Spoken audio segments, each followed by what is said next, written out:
দেখে বুঝে গেছেন নিশ্চয়ই আজকে আমি কি বানাবো। হ্যাঁ, আজকে বানাবো কুড়মুড়ে চিকেন ফ্রাই। অনেক ক্রিস্পি হয় এই চিকেন ফ্রাইটা। হ্যালো, আসসালামু আলাইকুম এভরিওয়ান। প্রথমে আমি মাংসগুলিকে ভালোভাবে ধুয়ে পানি ঝরিয়ে তারপর অ্যাড করে দিব আদা রসুনের পেস্ট, মরিচের গুঁড়া, ধনিয়ার গুঁড়া, গোলমরিচ গুঁড়া, লবণ, টক দই আর অ্যাড করে দিব কাবাব মশলা। এই কাবাব মশলাটা আমি ঘরেই বানিয়ে নিয়েছি বিভিন্ন মাংসের মশলা দিয়ে। এখানে আমি লেবুর রস দিয়ে দিয়েছি, অনেকে ভিনেগারও দেয়। ম্যারিনেট করে আমি 4 ঘন্টার জন্য রেখে দিয়েছিলাম।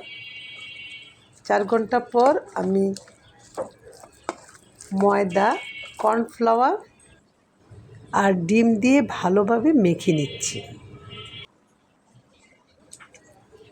আমার মেয়ে কালার নিয়ে এসেছে একটু কালার দেওয়ার জন্য, একটু কালারও দিয়ে দিলাম, ফুড কালার। ভালোভাবে আমি মাখিয়ে নিচ্ছি। আজকে আমি চিকেন ফ্রাইটা টোস্ট বিস্কিটের গুঁড়া দিয়েই করব। সবসময় এই গুঁড়াটা ছাড়াই আমি ভেজে নিই। আলতু হাতে আস্তে আস্তে করে চাপ দিয়ে দিয়ে সবগুলি মাংসের টুকরাই মেখে নিচ্ছি।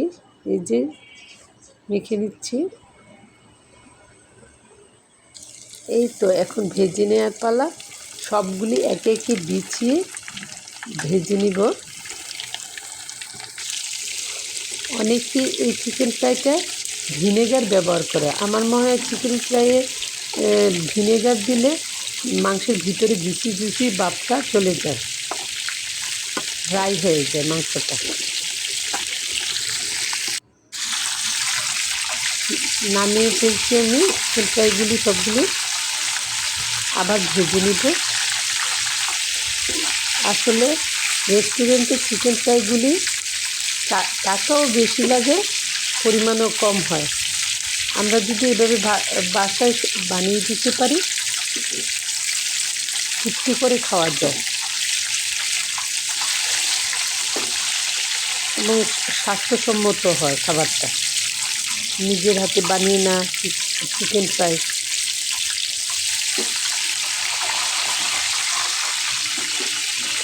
আমার বাচ্চারা এই চিকেন ফ্রাইটা খাওয়ার জন্য খুব আগ্রহ নিয়ে অপেক্ষা করে, তৃপ্তি সহকারে খায়, তখন খুবই ভালো লাগে আমার। এই তো হয়ে গেছে চিকেন ফ্রাই। ভালো থাকবেন সবাই। আল্লাহ হাফেজ।